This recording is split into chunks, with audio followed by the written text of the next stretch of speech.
everyone, I'm here with Arteezy and Arthur. The last time we met at the DreamHack in Bucharest, and you were playing still with Team Little Genius, and then you switched the teams. And for us, for all your fans, it was like a kind of surprise. Why did you decide to change your team? Did you didn't see any perspectives? The change was kind of rapid. I must agree with that. I consider myself immature. I was still a kid. I still am a kid, but I learned some stuff. But at the time, I felt like the way that EG was going, we can't advance to the next level. Like, we weren't improving as fast as we should, and like we weren't adapting to the metagame properly. So I thought it was It was kind of selfish to leave the team. So I just thought that playing with another team, like with legends like Puppy and Kuro, I thought that was the best choice for me. And since they were actually interested anyways in Zai, I thought I can come with them to Secret. So it just happened that way. If you asked me in like November-ish, I'd say I definitely didn't think I was going to leave EG at all. I thought I was going to stay till next TI. So it was like just shock, actually. They were shocked, but what they said about it? Who said that? It was a surprise for them. Sorry. Yeah, it was like it was kind of out of the blue. I told them like it's not working. It's time to move on, and they were frustrated, and I agree they should have been. It was really stupid, like to just leave off just one tournament, because we had like a lot of issues, but we could have solved it. So yeah, looking back at it, I mean, I don't really think about it because what's done is done, but I felt like if I was less of a kid, I probably would have stayed and worked out with the problems, but I just took the kids' way out and I just left. Do you think you can achieve more in this squad? I think we're capable. I think the old EG was also capable. We're all really good players, so we're capable of doing well if we try. What is your dream? Is this win the TI or so? Yeah, I think anybody's dream as a pro Dota player is to win TI, but I want to win every TI that I attend before I quit or before I retire for whatever reason. I want to just win and win and win. That's my dream. What such a victory means to you? I guess just proving to myself that I worked hard for all the years that I spent staying inside when I was in high school. All my friends would tell me to go outside and stuff. I'd just stay and play games. So it's kind of proves that maybe if you work hard at something for a long time, you can achieve it. Can you say that you can work be as a pro player whole your life, or? I think there is a limited time that you can be a pro player in, but after because your arm and stuff, you get injuries, you get tired of the game, there's a lot of factors and stuff. Like, I know I was playing a lot of Dota when I came back from the summit, and I injured my hand, and I'm already such a young age and I already injured my hand, so it was kind of reminding me you need to chill out, you need to focus. So yeah, what was the question? I said, what do you think you can hold your life? I think you can be a player for a while, and then you can choose if you want to be a coach and stuff like that. There's a lot of options after being a pro player, because the scene still is growing a lot, and you can have retired players becoming coaches and casters, and all this kind of stuff is really cool. Are you going to study university, or you don't want it?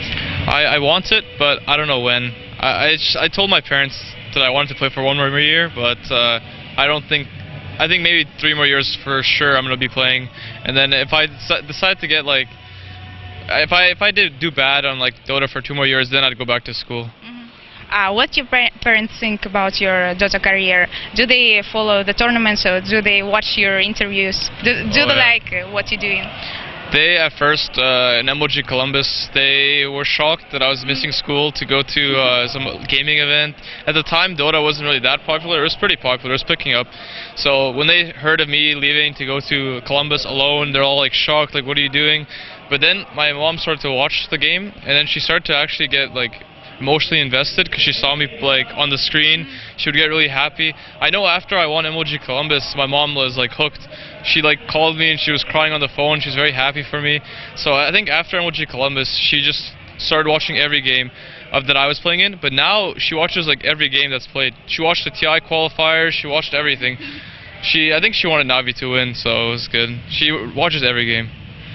Do they understand what happens in the game? I'd like to think they do a lot more than they used to. I think they still don't know a lot of things. But my dad, he just knows things sometimes. Like he tells me before I leave to lands, don't play Ember. Like I'm like wondering, how do you know all this stuff about Ember and stuff? So yeah, they know. I think they know a lot more than I think they know. So. Do you think they proud of you?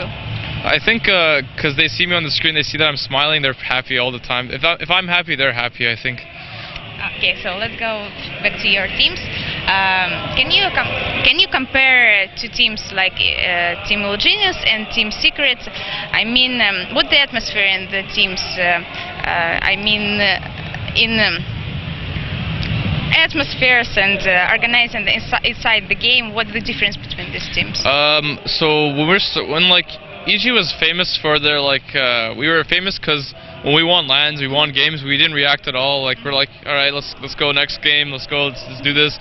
So I think a little bit of that is different in Secret, as in we're all like vocal and happy.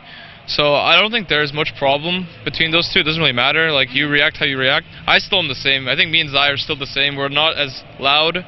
We're calm. So we have some EG qualities. The atmosphere is pretty much the same, except like in EG everything was more quiet.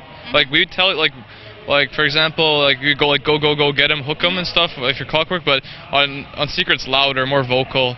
Like go hook him. Like the voice is the level of voice is different, but it's pretty much the same. Is American mentally different from Europeans? Yeah, I think so a lot. I think Europeans are. I think maybe they cuss more, like when they're like in the middle of a game. I don't think my team does it that much anymore, but I remember when I joined this team, we did cuss, like go fucking kill him, stuff like that. In America, we don't really cuss. We're just like go kill this guy, you know, stuff like that. That's pretty much the only thing I remember right now. Yeah. How do you usually practice, and which servers do you use, and do you have locks in your games? We actually haven't practiced since after StarLadder. We didn't practice at all for Red Bull. We didn't practice for Summit. We didn't practice for this either. I think we tested this boot camping thing at Turkey. We boot camped for like 6 days in Turkey for StarLadder, and then we lost. Like we actually didn't win a single game, I think. So then we're like, okay, maybe we should just play pubs, you know, and then we meet up and we talk about it. So that's what we're going to do. But I think for TI, it'll be different. We're going to stay together for like a couple of weeks. Why boot camping in this temple?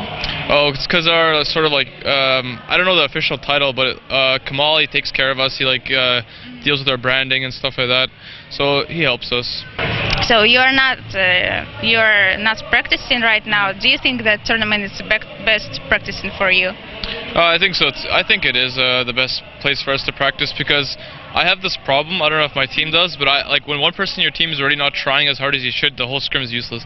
But I feel like when we play scrims, the other team is also playing like 70%. Like no matter what team you play against, let's say Empire and C9, they scrim a lot. Like they play a lot of scrims. But even when we play C9, I feel like they're not playing as if they're playing a match. And I feel like there's no pressure for you to actually win the game. And when there's pressure for you to win the game, there is a lot more stuff involved and there's a lot more emotions involved. And that makes like scrimming to me pointless because it's not actually the same as a match. Like you can practice strategies, I think, but the outcome of a scrim, like a win or loss, doesn't really matter, I think. What do you think about Chinese teams? Do they strongest comparison with the Europeans or? I think there's a big gap right now in China, as in like I think Vici is the best team, and then there's no one on the same level as him. I think there's another level where like LGD, IG, and stuff like that. But in terms of the Western teams versus them, I think every Western team can beat IG, LGD, and like those teams on like 50-50 or maybe in 60-40 for the Western teams. But then the Vici, it's going to be more even. I think Vici is always going to bring a good game against you. What can you say about Navi team? Can they show the good result or and why did they lost this tournament? It's only because standing or something else? I don't think they actually cared about it. Like they may have like came to this event, but like mentally they didn't really care because they don't have their captain already. I mean, even if Arsenal was here, I still think they wouldn't be as good because they're already like jet lagged and all this kind of stuff. There's a lot of external factors that impacted them. As for Navi, I do think I really admire what they've done because I think they're one of the teams that really tried, and they practiced a lot, and they focused. They were away from social media and stuff. They're focusing on winning, so that was really good. And like other teams, I don't want to flame, but like Alliance and stuff, they may have scrimmed, but didn't really try as hard as Navi. So I really approve of this. I really think Navi played well. Okay, do you think, do you feel confident you can win the TI right now? I think if we don't get top 3, I'll be very sad. I don't think I'd be able to like. I pretty much had quit Dota for like 2 months. I think if I don't get top 3, I think we're capable of getting top 3, and we're also capable of winning. So we have to play and practice a lot. So I think there's a lot of favorites for this year's TI compared to last TI, because last TI people focused on like Vici and not so Newbie, and also DK. They focused on those two teams. So, but now there's like Vici, EG, Secret, C9. There's even like LGD has a chance because Zhao 8's a really good player. I actually think Zhao 8's the reason why they can win against anybody. So I think there's a lot of contenders for top 3. And with who you're not practicing a lot last time, but with who you are practicing, with who you like to play the most? I think what we're going to do is we're going to go to Seattle probably, or somewhere in the western area of America, and then we're going to practice versus like EG. I think Vici's going to come early too, maybe Empire, I'm not sure yet, but I think those two teams, Vici, EG. I got it. What do you think about the new patch? Do you like it, or you like the previous? And what do you say about the new items? Oh, I hated the last patch a lot. Like I actually did not want to play Dota at all when I played that game. Even at DAC, what happened was I'd play the group stage matches, and then I'd come back to the hotel and I'd just play like RuneScape or something stupid, like play some mini games.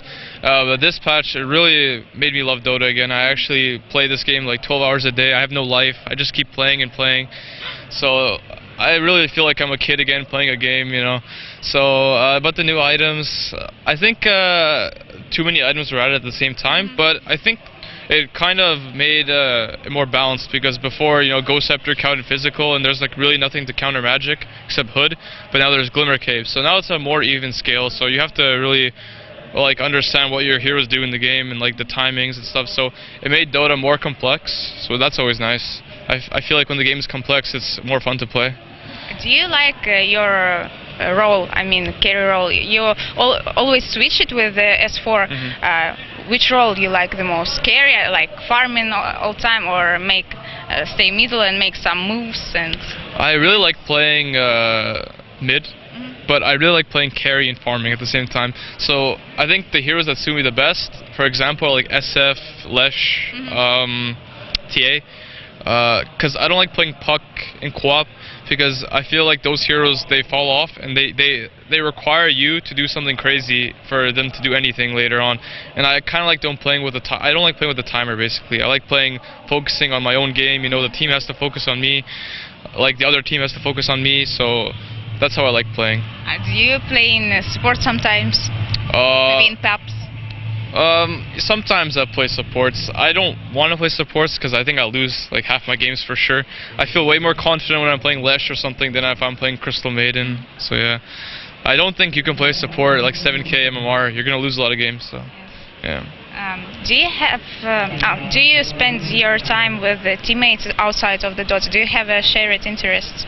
Not really. I think what happens after tournaments is like, so after Summit, I don't even know where my team is. Like I come home and then I don't hear from any of them for like 7 days. I don't know what's happening. So like that's how it usually is. We don't really talk that much after LANs, but at LANs we talk a lot. I think after LANs is where we take our breaks from each other, because we all get annoyed with each other a lot. But naturally, there's also another reason why I don't think boot camping for like a month is a good idea. So yeah. Can you describe all your teammates in a few words? I think S4 and Zai are the quiet Swedes. That's what I describe them as. They're like, you really never know their thoughts until you actually go up to them and talk to them. So, and I think Kuro is just similar, but he's German. He's also, you never know his thoughts until you go talk to him. So everyone's like introverted, I'd say. And Puppy and me are like similar, as in we had Russian blood. So I think we're like, naturally we're vocal and we yell a lot and we scream and stuff. So that's nice. And who am I missing? Am I missing someone? Not. Okay, for some reason I thought I was missing somebody. Yeah, that's pretty much it. Okay, thank you for the interview. Do you have to say something for your fans, or maybe? I don't know. You know, shout out to the fans. Thanks for supporting Team Secret. The fans mean a lot to me. I know I haven't been that vocal with my fans. I know my Twitter's a shit show and like I just say random stuff on it. And I know I'm not active on Facebook, but I'll make it up to you after TI. Okay, thank you and goodbye.